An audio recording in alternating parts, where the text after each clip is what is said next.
Bienvenidos amigos a un nuevo capítulo del podcast Al Día con las Contrataciones Públicas, el podcast del organismo supervisor de las contrataciones del Estado. En este capítulo vamos a conversar sobre la elaboración de requerimientos.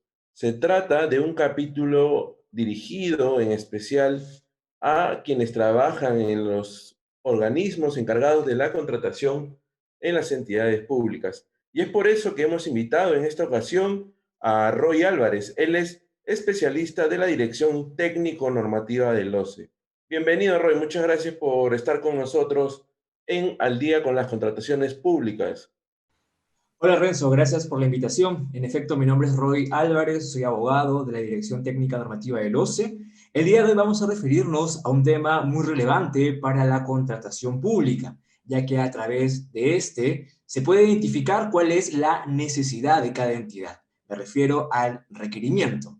El requerimiento representa el corazón del proceso de contratación, pero es necesario que la entidad conozca que para su determinación y modificación debe cumplir determinadas disposiciones establecidas en la normativa de contrataciones del Estado.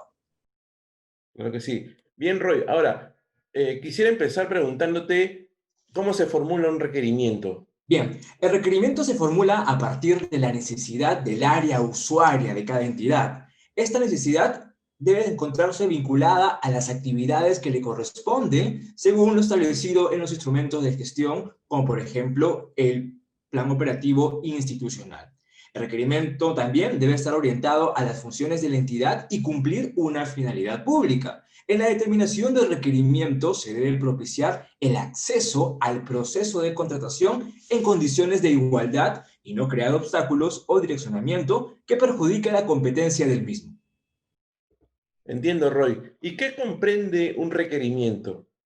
Bueno, cuando hablamos de los elementos que comprenden un requerimiento, podemos mencionar que en esencia el requerimiento, si bien es el pedido de un bien, servicio u obra que desarrolla las áreas usuarias, el requerimiento está conformado, por ejemplo, por las características técnicas. Las características técnicas están referidas al objeto, a lo que voy a contratar, al bien, servicio u obra. Cuando hablamos de bienes, nos referimos a las especificaciones técnicas. Cuando hablamos de servicios, a los términos de referencia. Y cuando nos referimos a obras, nos mencionamos al expediente técnico de obra. Estos instrumentos van a detallar las características técnicas de nuestro requerimiento. Un segundo elemento de requerimiento está referido a los requisitos de calificación. Y los requisitos de calificación, a diferencia de las características técnicas que estaban referidas al objeto, los requisitos de calificación están referidos al sujeto, a aquella persona que pretende ejecutar la prestación. Los requisitos de calificación son aquellas capacidades que el proveedor debe demostrar a efectos de acreditar que puede cumplir el contrato. Y el tercer elemento del requerimiento vienen a ser las condiciones contractuales, es decir, los elementos que van a referir a cómo se va a desarrollar la prestación, cuál será la garantía, cuál será el plazo de entrega, cuál será quizás las otras penalidades que se puedan aplicar en una necesidad. Esos elementos conforman el requerimiento. Bien, Roy. ¿Y quién es el encargado de formular el requerimiento?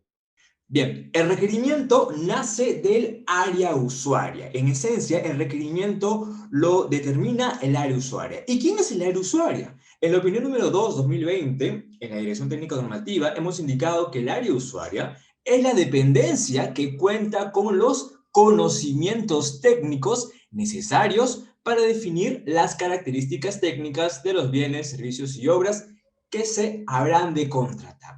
Entonces, el requerimiento es formulado por el área usuaria, la dependencia de la entidad que tiene conocimientos técnicos. Por ejemplo, si yo, que soy abogado, imaginemos, pertenezco al área legal de una entidad y deseo adquirir, no sé, un equipo tecnológico, no voy a tener la capacidad de poder identificar las características técnicas de esta prestación, de este bien, por lo cual tendría que acudir a la dependencia que tenga los conocimientos técnicos. Quizás, por ejemplo, podría ser la oficina de informática y sistemas de la entidad. Entonces, quien identifica, quien define el requerimiento es el área usuaria. Pero el área usuaria no solamente es quien requiere, el área usuaria es el que tiene el conocimiento técnico para identificar las características de esta prestación. Y más aún, cuando esta necesidad sea atendida, el área usuaria va a ser quien va a otorgar la conformidad, efectuará las pruebas necesarias, por lo cual es obviamente necesario que cuente con el conocimiento técnico sobre el objeto de la contratación. Bien, sigamos hablando sobre los requerimientos. Entonces, ¿qué criterios generales deben guiar la formulación del requerimiento? Bien, para determinar un requerimiento es, en primer lugar, necesario conocer que el mismo esté orientado a las funciones de la entidad. Esta necesidad que busca atender un área usuaria tiene necesariamente que estar orientada a la finalidad que cumple la entidad, servirle para algo. Este requerimiento también debe proporcionar el acceso a la mayor cantidad de proveedores. Yo no puedo incorporar una condición que restrinja la participación.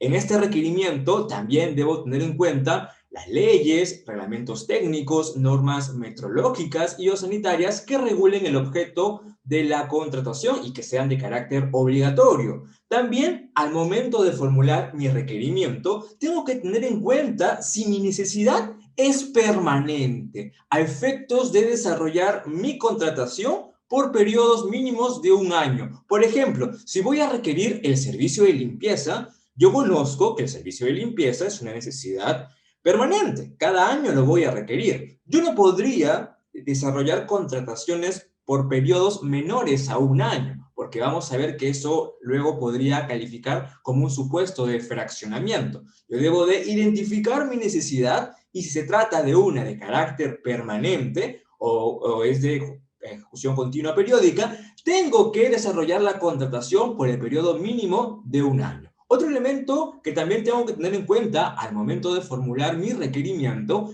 es identificar si el mismo requiere de prestaciones accesorias, es decir, si cuento con una prestación principal y eventualmente alguna otra prestación accesoria. ¿Qué elementos no debemos incorporar en el requerimiento? En el requerimiento no podemos hacer referencia a una marca, a una patente o alguna característica que oriente a un proveedor, salvo que estemos frente a un procedimiento de estandarización o se trate de adquisición de material bibliográfico. Estos dos supuestos son los únicos que permitirían a la entidad poder orientar la contratación hacia determinado proveedor. Bajo alguno de supuestos distintos a estos, no podría incorporarse una marca, una orientación a determinado proveedor. Tampoco podemos dividir nuestras necesidades en contrataciones menores, porque podríamos estar por allí en un supuesto de fraccionamiento indebido.